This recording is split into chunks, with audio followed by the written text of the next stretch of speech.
I want to say a big hello to Anndeloris Chacon, a big supporter of the MTM Awards, previous winner both with Bristol Black Carers and as an individual. Hi Anndeloris. Hi, Junior. Thank Uh, you for giving us the opportunity to share our story about what's happening with us. yeah, so obviously we all went into lockdown on the 20th of March, and we're only really just coming out properly now. So this is my opportunity to catch up with you, see how you've been, see what you guys have been up to. So if I start with the lockdown itself, what was that experience like, not only for yourself, but for a lot of your service users and for your community? Well, I'll start with myself. For myself, it was an opportunity to understand how working from home can be a benefit, but afterwards it became uncomfortable because you're doing everything at home and work and home became merged together. So there was no space for you to relax and feel comfortable or get away from work. And I believe it has been the same for some of our service users, for those who had to work from home, not having that cutoff point that that was work and this is home. And then for those who were caring for their loved ones on a intermittent basis, it became full on 24/7. So therefore, what people think in terms of caring being an easy job, it faced them immensely in terms of, oh my God, I'm doing this all the time. Where is my break? How will I get out? I don't have anyone to talk to because no one can come and visit me. And no one can visit my mom or dad or whichever relative they're caring for to give them the opportunity to talk to someone else. So it created a massive internal shutdown. And how did you guys, as Bristol Black Carers, how did you help to mitigate that risk of people being stuck at home and feeling like there's no way out? I know you're with your loved one and you love them, but like you said, it can be very difficult. You're there 24 hours a day. How did you guys manage to help people out? Well, we started by making telephone calls, just calling to say, hello, hi, we're still here. Things have stopped, but we can still listen. And it gave people an opportunity to just say, I am tired. And that was a great relief for some individuals. And then others would say, I am getting food, but I've run out of this. And we would try and make contact with whichever agency that's providing the type of support to link them to. And again, relatives were feeling the strain of not being able to have someone else there with them. And then you have the also the carers who had care assistants coming in. Some of them had COVID, so therefore all the care was left up to the carer. Mm. And that became strenuous for those who have health problems, those who have back problems, because they had nobody to help. And we tried, in some instances we could have gotten assistance for them, others we couldn't. And it was just a matter of saying my back hurts and listening to them, because nobody wanted to expose themselves to getting COVID. So getting somebody new into their home to support them would have been difficult. But like I said, just having someone else to talk to on the phone gave a sense of relief.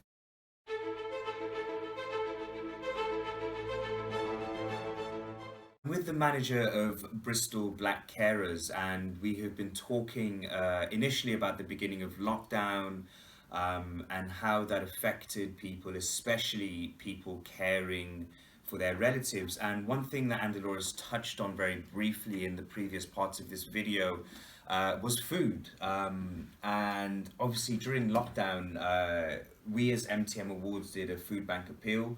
Thank you so much for the support with that as well. But one thing that we found going round, and I think a couple of people noticed it, and you noticed this as well, was the lack of appropriate food for different communities. So we had people who are not used to spam or, or I'm not knocking anything that the food banks did, because this is how they had already been operating. And I think the lockdown really pointed out to a lot of us that there wasn't a facility for Black, Asian, ethnic minorities to get the same food that we eat every day from a food bank. Yes, that is a major, major issue because some of our carers previously were given vouchers to the food banks, but they came back saying there wasn't anything that they would have liked in it. And again, now with COVID happening, it just opened that aspect that the food being provided is a strictly English diet. Yes, people have adapted to using the English diet, but they would like to use some of the foods that they're accustomed to. And one of the simple things that wasn't available for some of the people was rice in their packages. Mm. And I had comments like, what I'm getting, I don't use, so that will just stay in my cupboard. So again, is getting it appropriate for the individuals, or at least someone should have been able to make some calls or who they're contacting to find out what their requirements were, because with the elderly, some of them cannot open cantins, and most of the stuff that they were given were That's tins. interesting because everyone was locked down, and we didn't think that actually you can't just ask your neighbor to pop over and open this up for you because I can't. And there is where we generalize. I'm not saying that everything can be tailor made, but we have to make things a bit easier because when I looked at it, some of the things that may have been possible, yes, people may not have liked the packet of soup, but a packet of soup was easier for an individual to open and pour the hot water on. Again, some people may not be elderly but have medical conditions that prevented them from opening those things. And we constantly keep thinking of the well person who can do physical activities and not the diverse aspect of what health can do with disability and with mental conditions as well, because it's good for someone to say, oh yeah, I can cook some food, but if you're mentally not well, you can't cook that food. So we need to think about how we're delivering it, who we're delivering it to, and what we want to achieve. Because if we want people to eat nutritious food appropriately, we have to give them the food sometimes even cooked already.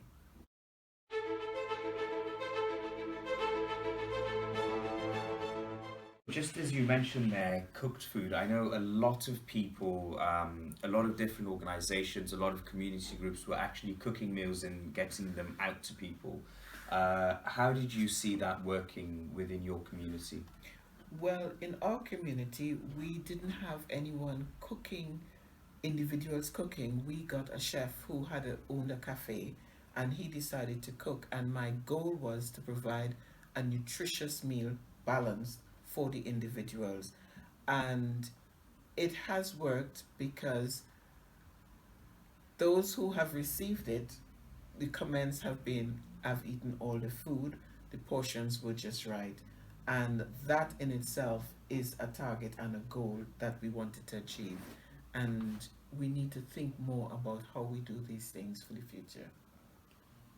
And talking of the future and how we do it, obviously this has really pointed out that as the different communities that we are, we should sort of I don't know, what do you think? We should be ready to support each other, and I think this has pointed out that we're not quite ready. Yes, we should be ready to support each other because we have a lot of commonalities. Because Malcolm X with BSWN support and some other groups like the Somalian Resource Center and myself and others, we looked at getting appropriate food, and across the board, it seems that all our BAME, for want of a better word, our basic food is rice. So you see, we have a Yeah. common ground, and we use a lot of dry peas and beans. So we have similarities that we can pull together, get bulk, and divide among each other. So really, I know you mentioned there was a small project going on in Malcolm X where they tried a similar thing to do a food bank, but do you think we should have, as the different leading community organizations like yourself, have something set up where we work together, that we have this constantly going to help people in the community? I think we should. And the thing about it is that we shouldn't be providing individual hub spots, but we can find a central place and together sit down and work out the needs of our community and put that together so that we can get more from our resources rather than trying to, well, divide a £5 into five different groups.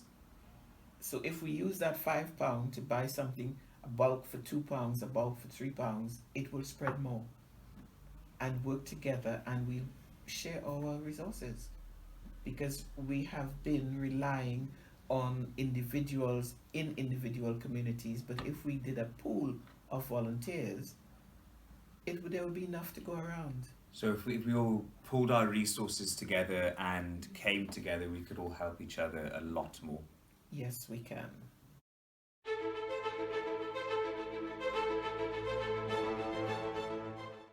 So, Anndeloris, I want to talk about Bristol Black Carers, and what your plans are moving forward. COVID's been hard for everyone, but you guys have been super busy with your carers. What are your plans moving forward? We're in a brand new office, which is nice to see. We've got a nice big space here, so you've moved a little bit.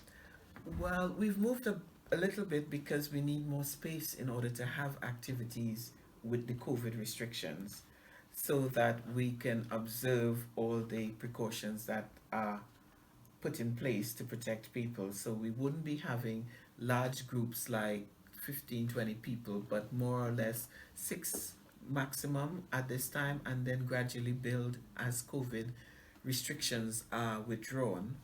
And that's why we've moved to this office, but we're also working in partnership with Phoenix Social Enterprise, and they have offered us the space as well to put on our events because they provide conference space for small groups, and we have had quite a few events here that our carers enjoyed. So what type of events do you run? I mean, between us, we've spoken about this a couple of times, but I'd like people to know. Well, right now we have, because of COVID, received additional funding from different groups in the community, and one of them we planned a program called Stepping Out Safely, where we will be doing small activities like crochet, painting, creative writing, maybe a bit of tea together. And we are looking to bring out our carers safely, that they can still interact with each other at a distance and get out of the house. So when they're out of the house, mentally it will start to boost their endorphins to build the happiness in their system. That sounds fantastic. And you mentioned tea. I'm going to be so disappointed this year that we can't come to your lovely event, afternoon tea. Oh, yes, everyone has been calling and asking and saying they're so sorry that our Brims and Bows event will not be happening this year. But look out, 2021, we will be having it even larger. That's our hope. And our vision is that we would find a permanent base so that we can offer training, support, areas that people can develop. And that is the key thing, so that people feel empowered and confident and have trust in us and in themselves. Anndeloris, thank you so much for the time today. I think we're going to end there. Fantastic job that Bristol Black Carers are doing as usual. We wish you the best going forward, and we most definitely will be working very closely with you. Thank you so much. Thank you for interviewing us.